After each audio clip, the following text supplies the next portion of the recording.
Hello friends, welcome back to our channel. இன்றைக்கி நம்ம சேனலில் ஒரு டேஸ்டியான ரொம்ப சிம்பிளான நார்த் இந்தியன் ஸ்டைலில் பிந்தி மசாலா தான் செய்ய போகிறோம். இதை பண்ணுறதுக்கு ஒரு 20 நிமிஷம் இருந்தாலே போதும். இதை பார்த்திங்கன்னா சப்பாத்தி கூட, பூரி கூட, அப்புறம் இந்த ஜீரா ரைஸ், எம்டி புலாவ் இந்த மாதிரியான காம்பினேஷன்ஸ்க்கெலாம் ரொம்பவே சூப்பராக இருக்கும். சரி, இப்போ வாங்க இந்த ரெசிபி எப்படி பண்ணுறதுன்னு பார்க்கலாம். ஃபஸ்ட்டு நம்ம வெண்டைக்காய் எல்லாத்தையுமே நல்லா வாஷ் பண்ணிவிட்டு இந்த மாதிரி குட்டி குட்டி பீசஸாக கட் பண்ணி எடுத்துக்கலாம். நான் இன்றைக்கி ஒரு 400 கிராம் அளவுக்கு வெண்டைக்காயை எடுத்திருக்கேன். இந்த வெண்டைக்காய் பார்த்திங்கன்னா நீங்கள் கொஞ்சம் பெரிய சைஸாக கட் பண்ணணுன்னா கூட கட் பண்ணிக்கலாம். பட் நான் குட்டி குட்டியாக கட் பண்ணால் வதக்குறதுக்கு கொஞ்சம் ஈஸியாக இருக்குன்றதுனால இந்த மாதிரி கட் பண்ணியிருக்கேன். இதுக்கு இப்போ ஸ்டவ் ஆன் பண்ணி ஒரு பேன் வச்சுக்கலாம். ஒரு 2லேருந்து 3 டேபிள் ஸ்பூன் அளவுக்கு ஆயில் சேர்த்துக்கலாம். இந்த ரெசிபிக்கு ஆயில் கொஞ்சம் அதிகமாக சேர்த்தா தான் நல்லாயிருக்கும். ஸோ இப்போ நம்ம கட் பண்ண வெஜிடபிள்ஸ் எல்லாத்தையுமே ஆட் பண்ணிக்கலாம். ஸ்டவ்வை மீடியம் ஃப்ளேம்லேயே வச்சு ஒரு 5 மினிட்ஸ் அப்படியே குக் பண்ணிக்கலாம், டிஸ்டர்ப் பண்ணாமல். இப்போ இது குக் ஆகிற டைமில் இந்த மசாலாவுக்கு தேவையான ப்ரிப்ரேஷன்லாம் நம்ம ரெடி பண்ணி வச்சுக்கலாம். ஒரு பவுலில் 4 டேபிள் ஸ்பூன்லேருந்து 5 டேபிள் ஸ்பூன் வரைக்கும் நல்லா திக்கான தயிர் சேர்த்துக்கலாம். இப்போ இதில் 1 டீஸ்பூன் மஞ்சள் தூள், 1 டீஸ்பூன் காஷ்மீரி மிளகாய்த்தூள், அப்புறம் 1 டீஸ்பூன் அளவுக்கு குழம்பு மிளகாய்த்தூள், 1 டீஸ்பூன் கரம் மசாலா தூள் எல்லாத்தையுமே ஆட் பண்ணி நல்லா மிக்ஸ் பண்ணி விட்டுக்கலாம். இதுக்கு நீங்கள் தண்ணியாக இருக்கிற தயிர் சேர்த்திங்கன்னா நல்லா இருக்காது, கொஞ்சம் கெட்டியாக இருக்க தயிர் சேர்த்தா தான் நல்லாயிருக்கும். இப்போ இது எல்லாத்தையுமே நல்லா கலந்து விட்டுக்கலாம். இது ஒரு பக்கம் இருக்கட்டும்.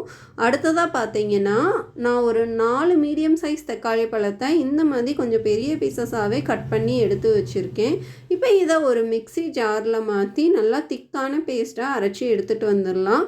தண்ணி சேர்க்கணுன்ற அவசியம் இல்லை, தக்காளியில் இருக்கிற தண்ணியே சரியான அளவாக இருக்கும். பார்த்திங்களா, இந்த அளவுக்கு நல்லா ஃபைன் பேஸ்ட்டாக அரைச்சி எடுத்துகிட்டு வந்துடலாம். இந்த ரெண்டுமே ரெடி பண்ணி வச்சுட்டோன்னா நமக்கு கிரேவியோட ஒர்க்கு ரொம்பவே சீக்கிரமாக முடிஞ்சிடும்.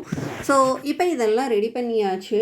இந்த ஸ்டேஜில் இந்த வெஜிடபிளுமே நல்லா குக் ஆகிட்டுருக்கு.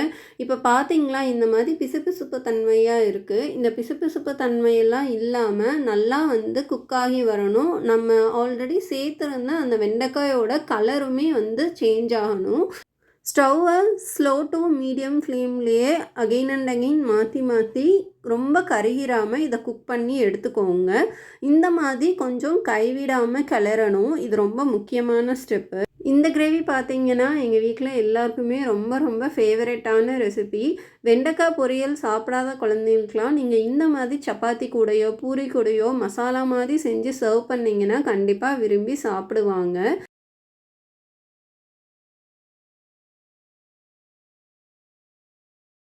இப்போ கலர் லைட்டாக சேஞ்ச் ஆகிருக்கு, நல்லா குக் ஆகிருச்சு. இந்த ஸ்டேஜ் வந்ததும் இதை ஒரு பாத்திரத்தில் மாற்றி வச்சுக்கலாம். இப்போ இதே பேன்லேயே இன்னுமே கொஞ்சமாக ஆயில் ஆட் பண்ணிக்கலாம். இப்போ இதில் 1 டீஸ்பூன் அளவுக்கு சீரகம் சேர்த்துக்கலாம். அடுத்ததாக நம்ம ஆல்ரெடி அரைச்சி வச்சுருந்த அந்த தக்காளி பேஸ்ட்டையுமே சேர்த்துக்கலாம்.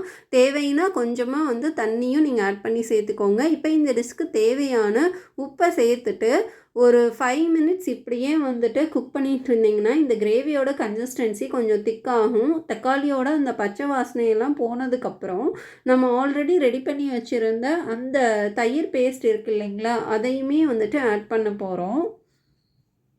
ஸ்டவ்வை மீடியம் ஃப்ளேம்லேயே வச்சு குக் பண்ணுறது ரொம்பவே இம்பார்ட்டண்ட். ஏன்னா நம்ம தயிர்லாம் ஆட் பண்ணதுக்கப்புறம் கொஞ்சம் தெரியறதுக்கு சான்சஸ் இருக்குது. அதனால் ஸ்டவ்வை கொஞ்சம் மீடியம் ஃப்ளேம்லேயே வச்சுக்கோங்க. இப்போ சேர்த்துட்டு எல்லாத்தையுமே நல்லா மிக்ஸ் பண்ணி விட்டுருங்க. நம்ம ஆல்ரெடி ஆட் பண்ணியிருந்த ஆயிலெலாம் லைட்டாக பிரிஞ்சு வர ஆரம்பிச்சிருக்கோம். ஸோ அந்த ஸ்டேஜ் வந்ததுக்கப்புறம் நம்ம ஆல்ரெடி குக் பண்ணி வச்சுருந்த வெண்டைக்காயை சேர்த்துட்டோன்னா கிரேவி ரெடி.